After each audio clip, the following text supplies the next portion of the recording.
Документальная история, записанная буквально вот. Записанная. Называется рассказ «Святой». Случилось это в прошлом году на исходе мая. Я отправился к родным в Ставрополь, по дороге решил заскочить на денек-другой к армейскому товарищу в Приморско-Ахтарск. Для меня 300 километров не крюк, если за рулем. И вот где-то в окрестностях Краснодара гляжу, шагает по обочине поп. Настоящий поп с волосьями, бородой и прочими атрибутами служителя. На спине черный дорожный мешок на лямках. Я принял вправо, притормозил, опустил стекло. «Поздоровали, батюшка», говорю, «может подбросить?» «Спаси Господи, сынок», ответил поп и полез в машину. Он устроился на пассажирском сиденье, пристегнулся, снял шапку, утер пот. Лет ему было за 60, лицо породистое, черты крупные, нос картошкой, лоб могучий, 7 пядей. Пахло от него сыростью и прелой листвой. Верхняя куртка многое повидала, но ряса под ней чистая, даже как будто выглажена. Только кромка подола снизу заморалась в дорожной пыли. «Всю жизнь хожу», — сообщил поп, — «тяжко». У него, кстати, голос был такой, знаете, вот очень похож на Попадова. Вот, все-таки надо тебе дать колено под зад. Тяжко. «Куда, батюшка?» — осведомился я, выруливая на полосу. «Прямо ехай, сынок, я передохнул малость, брюхо болит». Чего ты, думаю, не было печали. «Так может остановить? Вот заправка, там туалет приличный». «Не то», — поморщился поп, — «нутро болит. Хлоть скверная, брюхо выгрызает». Батюшка», — огорчился я, — «вам бы в больницу». «Нельзя, сынок, я старой веры». Помолчали. «Все-таки, батюшка, куда путь держите? А то как бы нужный поворот проскочить». «А у меня всякий поворот нужный», — успокоил меня попутчик.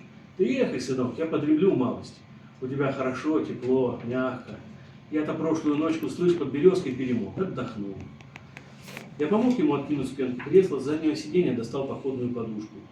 «Спаси Бог, сынок, спаси Бог», — пробормотал поп и тут же уснул.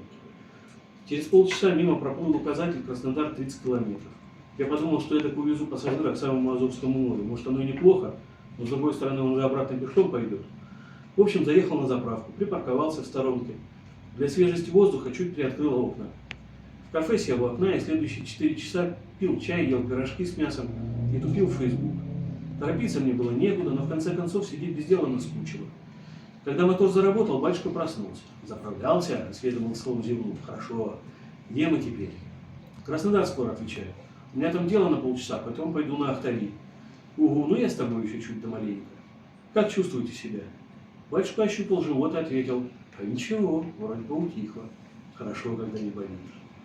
Минут через 5 справа показались из-за деревьев голубые в звездах купола. Батюшка оживился. «Вот он, нужный поворот. Тут останови». Я стал около указателя на какую-то станицу, до которой было 2 километра. «Спаси Господи, сынок», — с скороговоркой выпалил поп, ища фиксатор ремня, чтобы отстегнуться. «В церковь зайду». «А это же не старовера в церковь», — заметил я осторожно. «А это мне все равно», — ответил поп. «Бог во всяком храме есть. Что у католиков, что у буддистов, что у этих. Так их. Короче, у них тоже есть». Он совладал с замком и полез из машины. «Выздоравливайте, батюшка». «Как Бог даст», — пробормотал он в ответ.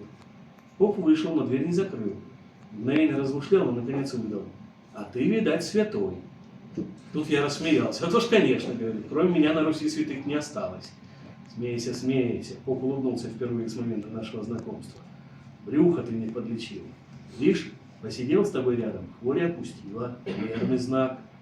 «Спасибо, — говорю, — на добром слове, батюшка». «Но не весь», — вдруг строго добавил поп. «Чего не весь?» «Святой, не весь, а процентов на 20. Этого, однако, хватит, чтобы в Царствие Небесное попасть. Я-то раньше там окажусь, за тебя похлопочу. У меня-то, слышь, святости процентов 60.